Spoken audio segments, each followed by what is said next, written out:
Bonjour, on se retrouve dans le module numéro 2 et le module Mon profil d'investisseur parce que nous avons tous une situation et des objectifs différentes. Et ça peut être dur à prendre conscience au début, mais on a tous des buts et des objectifs différents quand on investit. On va essayer de les définir ensemble pour que vous appliquiez la meilleure stratégie qui vous correspond et pas la stratégie des autres dans laquelle vous allez vous sentir mal, que vous allez être stressé, que vous allez mal vivre votre investissement parce que c'est vraiment pas le but d'investir et de se sentir mal après. Donc la première étape, c'est des questions à se poser avant d'investir. Ça, c'est très important. Avant de choisir un investissement, demandez-vous quel est cet investissement. Alors que ça soit dans l'immobilier, dans la bourse, dans des business ou dans le crowdlending, dans n'importe quoi, demandez-vous quel est cet investissement. Ça peut paraître bête, mais posez-vous cette question. Pour vous, à quoi ça fait référence? Qu'est-ce que ça signifie? Comment fonctionne-t-il? Si vous n'êtes pas au courant de comment ça fonctionne, eh bien, il faut se renseigner.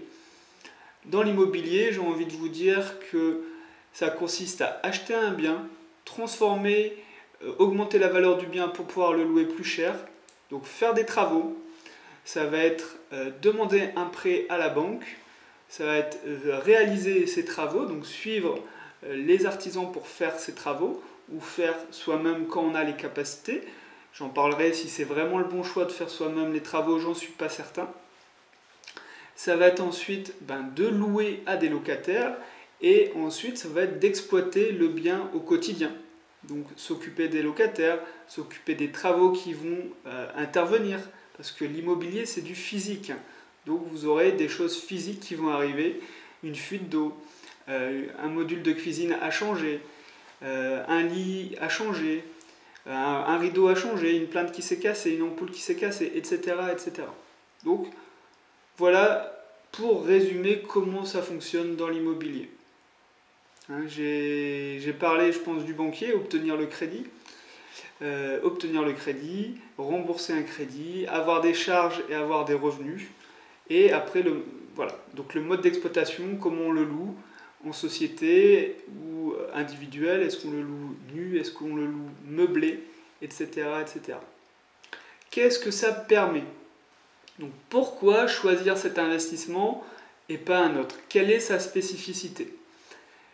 Ça c'est important. Moi je vous l'ai dit dans le module précédent, la spécificité de l'investissement immobilier, c'est qu'on peut emprunter de l'argent à la banque. Alors il ne faut vraiment pas s'en priver, d'ailleurs c'est le but de cette formation, hein, c'est ce que j'ai fait.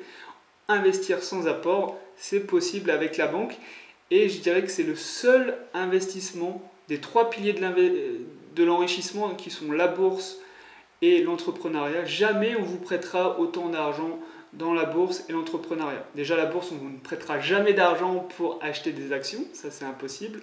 Et l'entrepreneuriat, c'est beaucoup plus risqué, on va vous prêter moins d'argent, il faut des grandes garanties. Et il faut souvent mettre de l'apport personnel.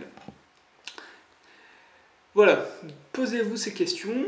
Définir aussi le risque avec ce type de placement, d'investissement, ça c'est très important de vous poser cette question.